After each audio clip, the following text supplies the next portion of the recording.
UFC middleweight Robert Whitaker has announced that he's moving to light heavyweight and already has a fight booked, and there's been rumors circulating about who it might be, and I wanted to go ahead and get into that in today's video. But I think to start off with this, I'll say it. I think light heavyweight is a bad move for Whitaker. He is a smaller guy. He even used to fight at 170. I think he's right around 6 foot, and at 185, you're already kind of small in today's age. The average 185er is probably like 6'2". And he's going up to light heavyweight now, where there's guys 6'4", full of power, that are just more athletic heavyweights that aren't fat. And I worry for him here because in his last two fights, we have seen him lose to Hamzat Chimaev, face crank, no shame in that. And he did have a pre-existing, sorry, I just bit my tongue. He did have a pre-existing injury there. He had like a weak bone thing from like surgery or something. And yeah, so he lost that, and we're like, okay, it's Hamzat Chimaev. Let's see what he does against Reinier de Ridder. While it was very close, a split decision with Reinier de Ridder is kind of not aging well based on Rainier's recent performances. He obviously looked really good against Bo Nickel in his other win, but I don't know if he's going to hang out in the top 5. I think he might be just outside the top 10, 12. So Robert Whitaker obviously not doing well in the UFC. He definitely, I think it's fair to say he's on the decline. He's out of his prime. He's still a good fighter. This isn't me shitting on Whitaker. Like, I'm a Whitaker fan. I want to see him win this matchup, that he's going to get at 205, but I don't think it's the right move. If anything, a move down would have been better.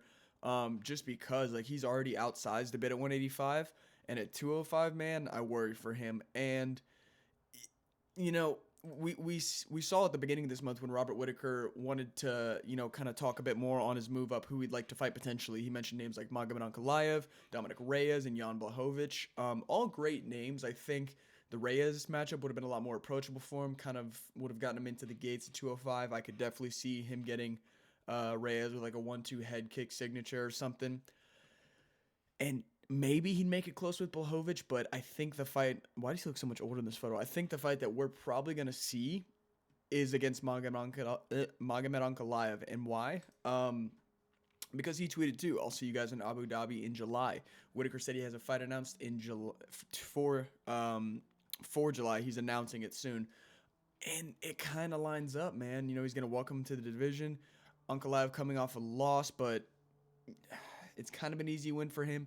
So when you pair the two next to each other, you think they're going to fight, and I think that's a bad move for Whitaker. Ankalaev's a big guy. He uses his size well. He used it against Pereira when he pushed him up against the cage. I don't think Whitaker's going to be able to find as big of a shot as he does on some smaller guys with his really fast movement, kind of darts in, darts out.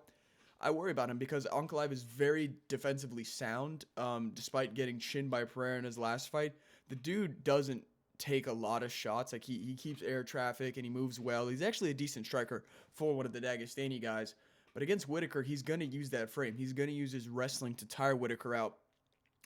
And I don't think Whitaker's going to hold up at 205. At 185, the pressure of Reinier de Ridder was a lot. We saw in that fight, Reinier kind of walked down Bobby Knuckles. We saw him, land big knees, pressure him, put him in clinch positions, collar ties and stuff. He would try to, grab his air traffic to make him, have to move, and it kind of fries your nervous system. We saw it with GSP versus Penn 2. Like, he does a lot of things. Well, Whitaker, you can overwhelm him in a sense, and I think Ankalaev is going to look at that game plan, look at the last few fights, see a Hamzat Chimaev sub, and go, let me use my grappling here. And I think we're going to see kind of the same Ankalaev we saw in the first Pereira fight, where it is decent striking, but it's because the opponent fears the takedown, and he's going to push Robert Whitaker up against the cage. I think he's going to fence wrestle him. He's probably going to take him down, smother him.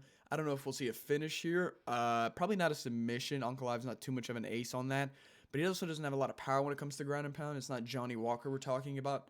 So I think Whitaker could survive the matchup against Ankalaev, but I don't think he would win it. I just think he'd be too small, too movable, and I don't think he would find the shots with enough pop to really put Ankalaev away. He could hurt him and make him get some respect on the feet, but I just don't think that anything... I mean, I'm kind of regurgitating points here, but am I wrong?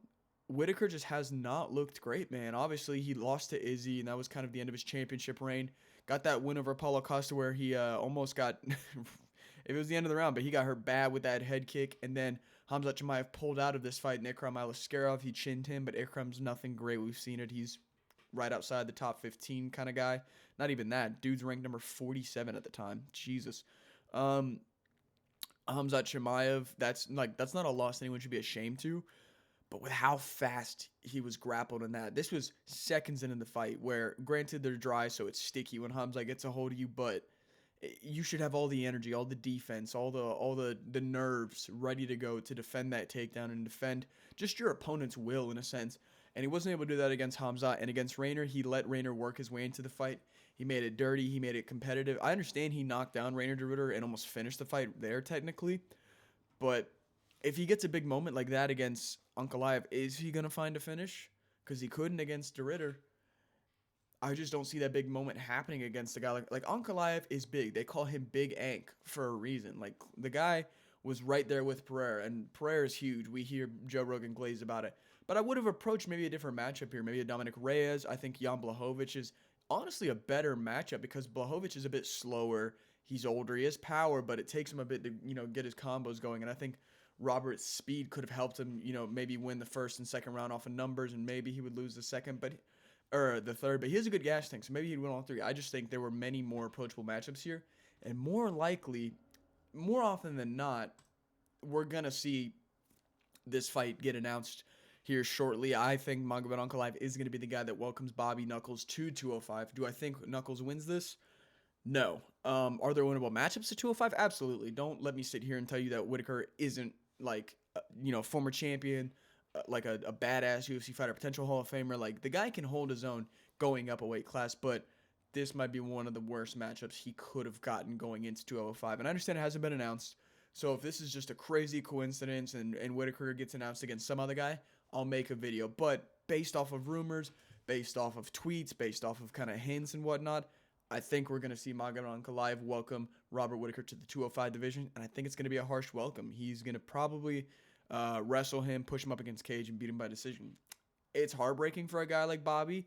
I keep saying Bobby or Robert. Like, I don't know. I don't care. But it is heartbreaking for a guy like Robert Whitaker to be such a loved guy, such a lovable fighter, and just see kind of the career he's had where at one point he was the best, but he just doesn't have it, man. Like, maybe it was prime Izzy. I get it. But then lost to a former champion.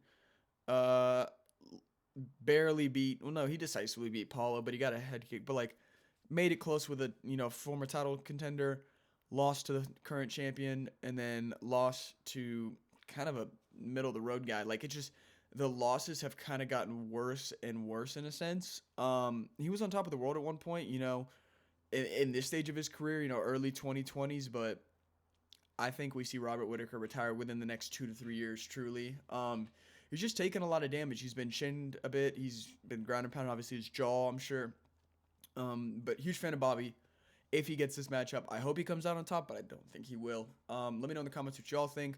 Like, comment, share, subscribe. This is just a bit of a topic piece for the week. There's not a lot of news going on right now. And I didn't really feel like doing like a tier list ranking video. Those are just so obviously kind of slop sometimes, and I didn't want to do that to y'all. But I figured this was relevant. Bobby Knuckles, a huge fan favorite. We kind of wonder where his career was going to go after that loss to Rainer de Ritter.